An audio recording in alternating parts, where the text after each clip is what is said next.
Welcome to this video on the Murray loop test, which is a method that's used to locate faults in power cables, particularly faults in underground power cables, which might be otherwise difficult to pinpoint. Before we begin, the Murray loop test utilises a principle that's known as the Wheatstone Bridge, or the Wheatstone Bridge circuit, which we've covered in a previous video.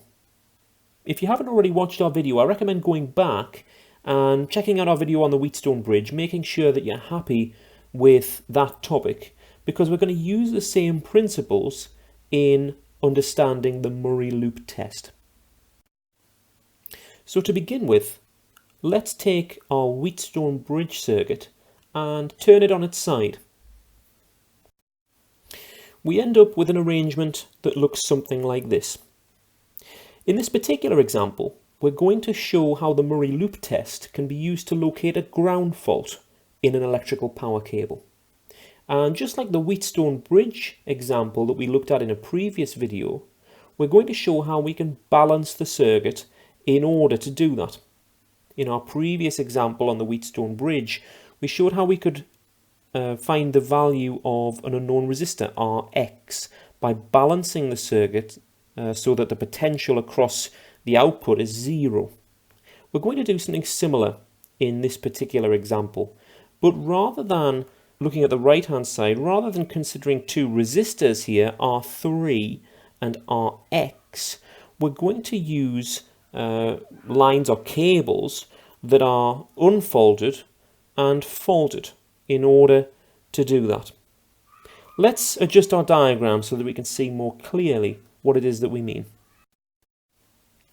So now we can hopefully see that we've replaced R3 and Rx, those discrete resistors, we've replaced them with an unfaulted cable, a faulted cable, and I've also extended my ground along the diagram as well. Let's say that this faulted cable is faulted because it's experiencing a ground fault. What we mean by that is that at some point on this cable, due to the insulation breaking down or for some other reason, the cable is connected to ground where it shouldn't be. And so what we can do is we can set up this cable and another cable, an unfolded cable that we know to be working.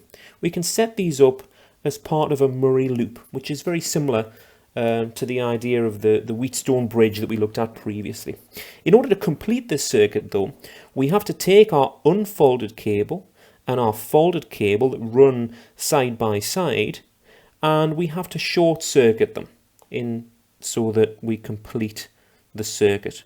So we've got a short circuit between them. And so now we have our bridge circuit completed in a similar manner to the Wheatstone Bridge that we looked at previously, insofar that we have a complete sort of connection going round the unfolded through the short circuit and back through the folded cable, just like that diamond arrangement we saw previously, but now using these lengths of cable instead. It's important to realise that though this is a cable, it still has resistance, and likewise our unfolded and folded cables have a known resistance. If we know the parameters of the cable that's being used and the length of the cable, we can determine the resistance of that cable. But obviously our folded cable has this problem here, where we don't have a complete circuit in the sense that we have a ground connection here, so our current is going to flow to ground where it shouldn't do. Let's have a look next at how we can use the principle of the Wheatstone Bridge circuit in the same manner as part of the Murray loop test. To do that, we're going to reintroduce the parameters of R3 and Rx that we took out of our circuit previously. Now, we're not going to put those resistors back in, but rather we said that these cables have a resistance, and we're going to give those same terms to these cables here. First of all, hopefully, if we can follow this diagram through, we can see that we still have two potential dividers in our circuit to ground, just like in our previous example with the Wheatstone Bridge. Just remember that in this diagram we've turned everything on its side, but hopefully you can see that we have, from the supply, we have two potential dividers. We can go through R1 and our unfaulted cable, the short circuit, some of the faulted cable, and then back to ground and back to the supply. That forms our first potential divider. And so what I'm going to do is I'm going to call this length of cable, the unfolded and part of the folded here, I'm going to call this R3. And so R3 extends, if we can mark this on our diagram, R3 extends along the unfolded cable here, through the short circuit, and through some of that folded cable there. This is R3. Going back to the potential dividers again, starting at the supply, we have another potential divider going through R2, and then through this short length of folded cable here, through our ground fault and back again. This length of cable here we're going to call Rx, and so from here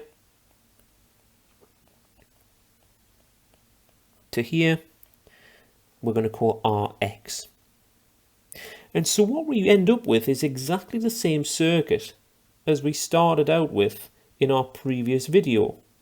We have two potential dividers and they form a bridge circuit. Just like the previous example when we looked at the Wheatstone Bridge, we can balance that circuit in order to find the unknown resistance. To do that, one of our resistors, let's say it's R2, one of our resistors here needs to be a variable resistor, and so we'll make that resistor a variable resistor there. And we're going to use the same principles to effectively determine Rx. Now, the clever thing here is that if we know the resistance of Rx, we can determine the length of Rx. Remember, if we know the cable parameters and the resistance of the whole cable, for instance, we have an unfolded cable here which is identical in its parameters. If we know the resistance of a full length of cable, and we've determined the resistance of our Rx here, then we can work out, just as a matter of proportionality, we can work out the location of our fault with reasonably good accuracy. Let's put this in the context of an example. To begin with, if it helps, we can redraw this circuit to make it a little bit simpler. Remember that we have two potential dividers. We can go through R1 to the midpoint here, through R3 to ground, or we can go through R2 to the midpoint, through Rx to ground. And so what we find is if we draw that as an actual circuit, we end up with something very similar to what we saw in our previous video on the Wheatstone Bridge, where we have an arrangement like this, and our midpoints would be here, and our output measured like so. I'll mark that, in fact, V out. And what we said was that we've made one of our resistors a variable resistor, that was R2, and we make adjustments to R2 until V out is 0, the circuit is balanced. And so we'll not use any values for this particular example, but if you want an example that has circuit values, then do go back to that previous video where we'll look at something very similar. But in our case, we're going to use the same principle of the potential divider rule to find the location of our ground fault in our circuit. And so to do that, what we're going to do is, just like we did in our last video, we need an expression for this voltage here with respect to ground, which will be, I'll call it V3 because it's measured across R3. I should also put our ground in the circuit as well. And a voltage measured here with respect to ground, which I'll call Vx.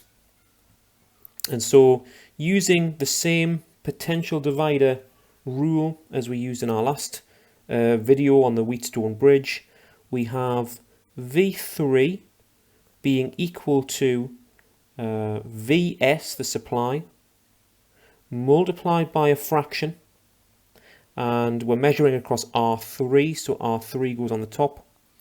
Both resistors in the potential divider added together on the bottom, R1 plus R3. Likewise, we can have a formula for Vx. We're measuring across Rx, so it will be Vs multiplied by Rx on the top of our fraction, R2 plus Rx on the bottom. And remember what we said insofar that we've adjusted our circuit so that this potential difference is 0. So let's suppose that we've set R2 to a value. It doesn't matter what value for now, but we suppose we've set our circuit at a value so that this voltage is equal to this voltage. It doesn't really matter for our purposes what that voltage is. What we want to say in order to derive the formula is that V3 and Vx are equal. We've balanced our circuit so that those two voltages, V3 and Vx, are the same. And so what we can say, first of all, if V3 is equal to Vx, which is what we're taking to be so, we can say that Vs multiplied by R3 over R1 plus R3, which was our formula for V3, is equal to our formula for Vx, which was Vs multiplied by Rx over R2 plus Rx. We're simply saying because that is equal to that, that means that is equal to that, which means that is equal to that. And so we have this equality here. So, if that's the case, we can do some cancelling out. We can say that the Vs's cancel on both sides. So we're left with these two fractions being equal. R3 over R1 plus R3 is equal to Rx over R2 plus Rx. And we can multiply the denominators out of those fractions there by multiplying the denominators by both sides. I'll do this very quickly. If you're not sure, then you can always go back to our previous video where we go through this in more detail. But we end up with R3 multiplied by R2 plus Rx being equal to Rx multiplied by R1 plus R3. And so here we have our formula, and we're going to multiply these brackets out in order to simplify further. So we end up with R3, make that a bit clearer, R3 multiplied by R2 plus R3 multiplied by Rx being equal to Rx multiplied by R1 plus Rx multiplied by R3. So now that we've expanded these brackets, we've gone from this arrangement here to the expanded formula that we see below, we'll notice that on the left and the right hand side of the equation there's a term that is common to both sides, and it's this term here, R3Rx, and on the right hand side Rx, R3, but as a product they're the same thing. So we've got R3 multiplied by Rx on both sides, and so what we can do is very conveniently we can subtract that from both sides, and so that term disappears. And so we're left now with R3R2 equals Rx R1. And remember that Rx is our unknown resistor. And so very simply we can rearrange this equation now to get our final equation, which is to say that Rx, the unknown resistance, is equal to R3 multiplied by R2 over R1. This is the same formulation that we came up with in our last video on the Wheatstone Bridge. But in this instance, we have a bit of a problem. Yes, Rx is the unknown resistance, but in this particular example with the Murray loop, R3 is also unknown. Let's go back to our original diagram here, because what we can see is, yes, we don't know quite the value of Rx, but we also don't know the total value of R3, which spans the unfaulted line and some of the faulted line, depending on where exactly our fault is located.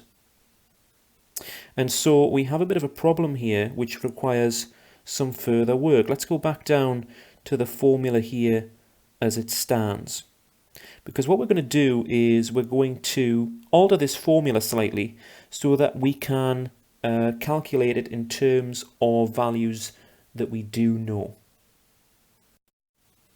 In this case, R1 and R2 are the known values, and R3 and Rx are the unknown values. So what I'm going to do is I'm going to get all the unknown values on one side of the equation just to begin with, and we'll do that by dividing both sides by R3.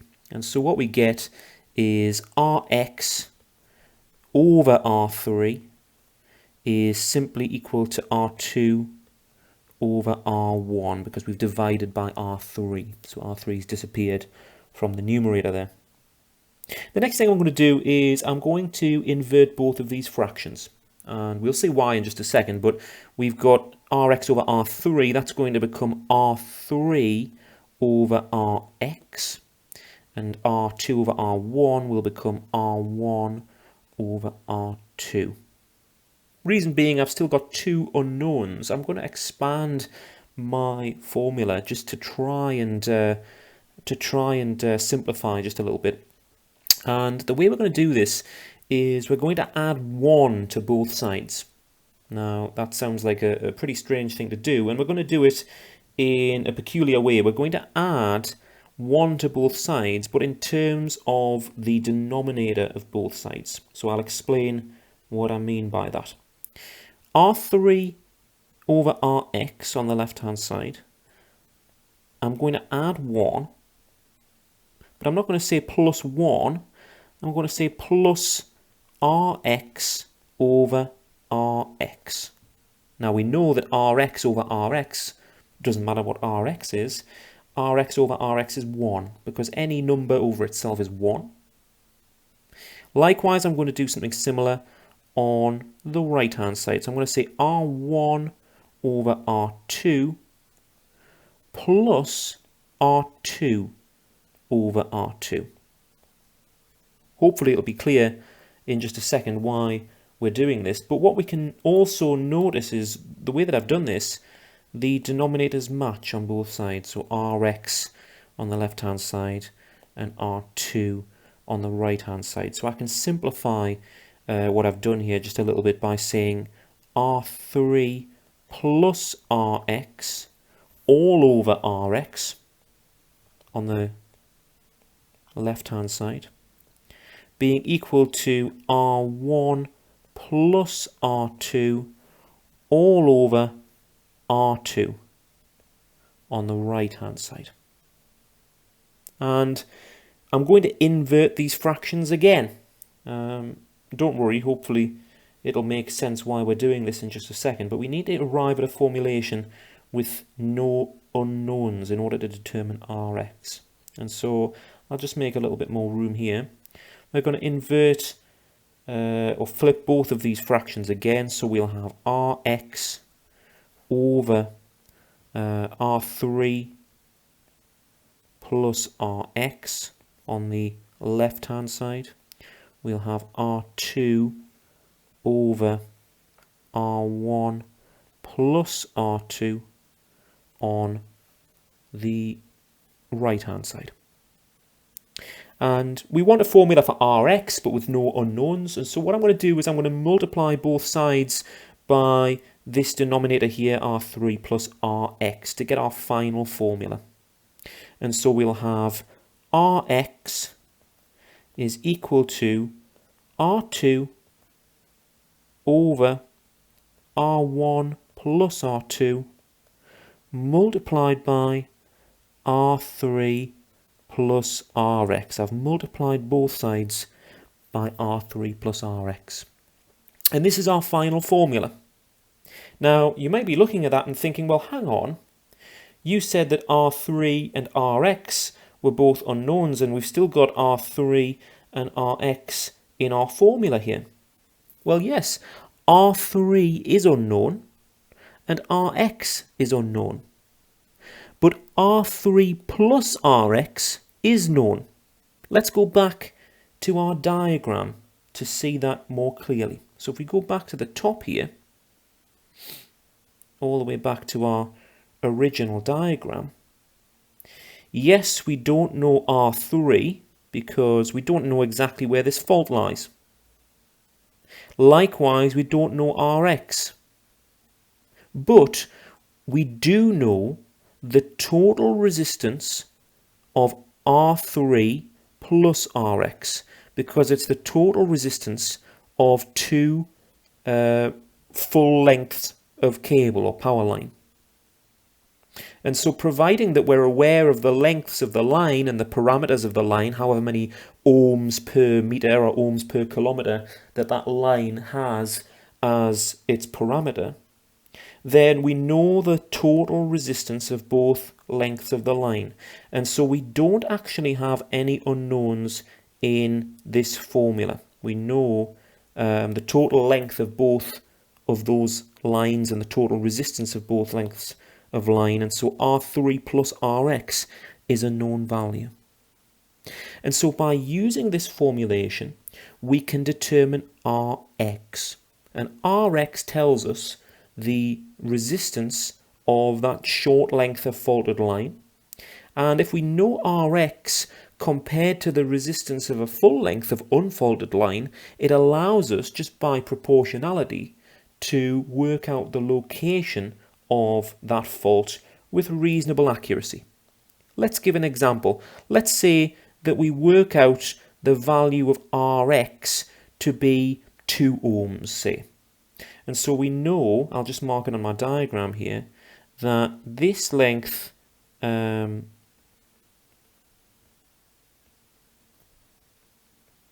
faulted cable has a resistance of 2 ohms. But let's say that I also know that the total resistance of an unfaulted line would be 5 ohms, for example's sake. And so now with this information, knowing that Rx has a resistance or an impedance of just 2 ohms, I know that the fault must lie around 2/5 the length of the cable, and it allows me to pinpoint my fault with reasonable accuracy. So I hope you found this video useful on how we can apply the concept of the bridge circuit, or the Wheatstone Bridge as we covered in the previous video, to the Murray loop test in this video, and using it to locate faults on underground lines where the fault would not otherwise be as easily identifiable.